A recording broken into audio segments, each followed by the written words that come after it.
O Santos se classificou para as quartas de final da Copa Sul-Americana pela quarta vez. O reservão do Santos foi lá contra o Maracá, lá em cima, na altitude do Equador, segurou o empate, se portou muito bem e está classificado para a próxima fase da competição internacional. Geralmente os times brasileiros, quando eles saem aqui do Brasil para jogar contra esses times do Equador, times do Peru, que mandam os seus jogos em cidades muito altas, com uma altura muito grande em relação ao nível do mar, os times brasileiros costumam sofrer com a altitude.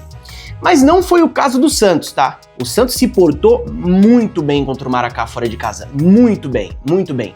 O Cuca mandou a campo uma escalação completamente reserva.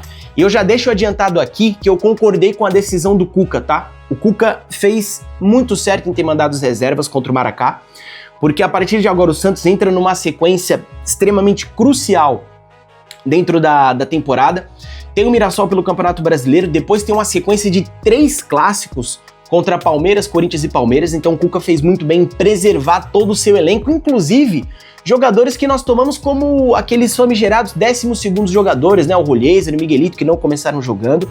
Então a decisão do Cuca, ela foi completamente assertiva.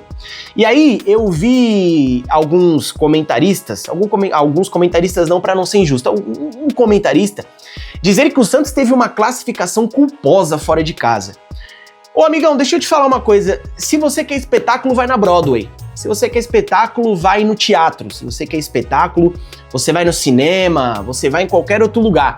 Não era pra dar espetáculo ontem, não era pra jogar bonito, não era pra ter uma grande apresentação, era pro Santos se classificar. E o Santos se classificou, o Santos se portou muito bem fora de casa.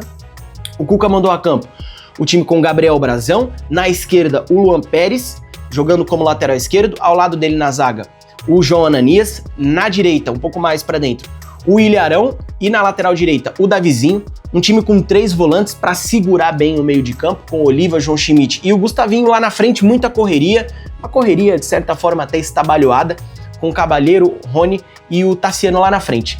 E como era de se esperar, pelo fato do Santos estar jogando em uma altitude alta, não tão alta assim, né, comparado com outras grandes cidades que vira e mexe, nós vemos aí em jogos de Sul-Americana, Libertadores, Quito, por exemplo, né, também no Equador, mas uma altitude ali de 2.500 metros, que para quem não tá acostumado, isso pesa na hora de jogar futebol, na hora de correr, enfim. E como era de se esperar, o Santos nos 15 primeiros minutos ali, ele sofreu para se acostumar com a velocidade da bola, com a velocidade do vento também, tava ventando na hora do jogo, o Santos sentiu muito a pressão que o Maracá colocou em cima do Santos, não foi aquela pressão, mas o Maracá teve a posse de bola, o Maracá ele teve volume de jogo, só que o Santos não sofreu, por quê? O Santos fez um jogo inteligentíssimo no primeiro tempo, porque o Maracá é uma equipe que é talhada para contra-ataques, tanto é que o Maracá terminou a Sul-Americana sem ter uma vitória dentro de casa, ou seja, daí você já consegue tirar como é que eles jogam, né? Maracá é uma equipe que gosta do contra-ataque, gosta de espaço para correr, gosta de espaço para atacar as costas da zaga adversária, e o Santos não proporcionou isso pro Maracá. O Santos se defendeu muito bem atrás da linha da bola. Então assim, o Santos deu a bola pro Maracá e falou, ó, vê aí o que vocês conseguem fazer, vê aí o que vocês vão conseguir arrumar aqui, tá? E sobrou pro Maracá apostar muito nas bolas aéreas, e o Santos ontem tinha uma artilharia de bola aérea muito pesada. Jogadores que vão muito bem nesse fundamento. O Ilharão, Luan Pérez, o próprio João Ananias, que é um cara muito alto, tem uma estatura boa. Você tinha o Tassiano também, que é muito bom nas bolas aéreas. O próprio João Schmidt também. Então sobrou pro Maracá atacar o Santos nas bolas aéreas. E o Santos se portou muito bem, né? Então o Santos deixou a bola com o Maracá e falou, ó, vê o que vocês arrumam aí. Em determinados momentos do primeiro tempo, o Santos ainda fez uma pressão na saída de bola do Maracá, que eu achei um tanto quanto perigosa, porque se o Maracá consegue sair da primeira linha de marcação do Santos, eles iam ter campo para correr, eles iam ter campo para atacar o Santos, e aí poderia ser que o jogo deles emplacasse no primeiro tempo, mas não foi isso que aconteceu, porque o Santos também marcou muito bem a saída de bola do Maracá. Então assim, taticamente, defensivamente, foi um baita primeiro tempo do Santos, um grande primeiro tempo do Santos. O Santos se portou muito bem, o Santos soube defender. Como eu falei no início do vídeo, não era para dar show, não era para dar espetáculo, não era para uma vitória elástica, era para o Santos se portar bem defensivamente e conseguir sair de campo com a classificação. E aí veio o intervalo de jogo e o Cuca, ele percebeu que o Maracá não conseguia atacar o Santos, que o Maracá não conseguia exercer uma pressão, não conseguia fazer o Gabriel Brazão trabalhar de fato. E aí o Cuca, ele faz uma leitura de jogo que pra mim foi um tanto quanto perigosa. Porque o Cuca, ele faz 2 substituições. Ele saca o Davizinho, que estava jogando na direita, coloca o Rafael Gonzaga, e saca o João Ananias e coloca o Roleiser. Com isso, à disposição do Santos, taticamente falando, ficou Rafael Gonzaga na esquerda, o Luan Pérez passou a ser zagueiro ao lado do Ilharão, e na direita o Cuca colocou o Gustavinho, que estava jogando como volante, e ele coloca o Roleiser para ser o meio armador desse time do Santos. Eu até achei que ele ia tirar o Gustavinho no intervalo, porque o Gustavinho, ele demonstrou em alguns momentos que ele estava sentindo o jogo, ele estava sentindo a altitude, em alguns momentos muito ofegante, colocando as mãos no joelho, né, fazendo aquela cara de que tá cansado. Eu até achei que ele ia tirar o Gustavinho, até porque o Gustavinho também já tava com o amarelo, e o Cuca bancou o menino, o Cuca bancou o moleque fez o segundo tempo muito maduro, fez o segundo tempo muito bom. Acho que até foi uma cartada alta do Cuca ter apostado no Gustavinho, mas ele foi pro all-in e acabou dando certo. E aí, quando o Cuca coloca o Roleiser para jogo, naturalmente o Santos ia atacar mais, naturalmente o Santos iria sair mais de trás. E o Cuca proporcionou pro Maracá o jogo que o Maracá queria, tanto desde o início do jogo. O Maracá queria um Santos com posse, o Maracá queria um Santos que subisse as suas linhas, o Maracá queria um Santos que pressionasse o Maracá no campo de defesa para ter espaços para correr, para ter espaços para atacar. Em vários momentos do segundo tempo, nos poucos momentos, aliás, que o Maracá, ele colocou alguma pressão, colocou alguma dificuldade pro time do Santos, foi exatamente assim. Um Santos que subia suas linhas, um Santos que saia para atacar, para buscar o gol do alívio, o gol do sossego. Não conseguia, porque o último passe do Santos era um passe sem qualidade alguma. E abrindo aqui um parêntese na minha análise, ontem no jogo contra o Maracá, ficou muito nítido, muito explícito como o elenco do Santos é ruim. Como o elenco do Santos não é um elenco que tem profundidade, não é um elenco que tem qualidade. E aí eu olho pro Cuca e penso, o que o Cuca vai fazer quando os titulares não puderem jogar, quando algum titular machucar? Fica muito complicado trabalhar dessa forma, né? Porque o Rony não fez uma boa partida, o Tassiano não fez uma boa partida, o Cabalheiro também não fez uma boa partida. Aí a gente tem que falar também da parte tática dos caras, que se entregaram muito, correram demais, voltaram para marcar. Mas quando o Santos tinha a bola, eram jogadores que não conseguiam dar segmento à jogada, trocar 2, 3 passes com qualidade. E ficou nítido como o elenco do Santos é ruim, como o elenco do Santos não tem profundidade. Então o Santos pecava muito no último passe e tinha que correr para trás. Tinha que voltar correndo para trás para tentar parar as subidas do Maracá.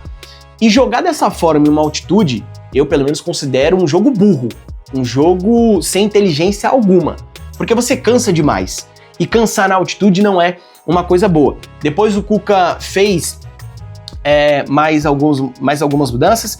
Ele tira o Tassiano, coloca o Miguelito que também não entrou bem. Ele tira o Christian Oliva e coloca o Samuel Pierre. O Christian Oliva foi o melhor jogador do Santos na partida enquanto ele esteve em campo. Foi muito bem. Foi o cara que tentou ditar o ritmo de jogo do meio campo do Santos, teve pegada também, roubou várias bolas, combateu, enfim. Lá no final do jogo, o Cuca tirou o Cabalheiro e colocou o Pedro Assis, que é um centroavante da base, e aí o Cuca apostando na base, obviamente, claro, ele teria que colocar alguns meninos para jogo nessa partida, porque não levou os titulares, então alguns meninos eles iriam entrar naturalmente. Pedro Assis teve a chance de liquidar o jogo para o Santos, em um contra-ataque puxado pelo Rony, que o Rony erra no último passe. O Rony errou na tomada de decisão, acabou que sobrou ali com o menino, cara a cara com o goleiro, ele acabou chutando para fora, mas não foi uma chance que fez falta pro Santos dentro da partida. O Santos não sofreu no primeiro tempo, no segundo tempo só sofreu porque fez o jogo do Maracá, um jogo onde o Maracá queria ser atacado, queria que o Santos tivesse posse para dar campo pro Maracá correr. Mas em geral foi uma atuação segura do Santos. Foi uma atuação madura do Santos, como eu falei no início do vídeo. Não era para dar espetáculo, não era para dar show, era para se classificar e o Santos fez isso muito bem. E foi uma atuação madura também de alguns jogadores, por exemplo, do Davizinho.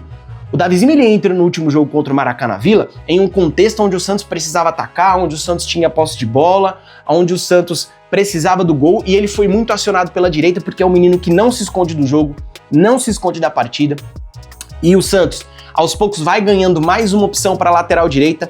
né? Muito se fala aí que o Santos está negociando com o Martirene e tudo. Acho até que o Martirene chegaria para ser titular da lateral do Santos, mesmo estando em baixa lá no Racing. Mas o Santos ganha mais uma opção para a lateral direita com o Davizinho.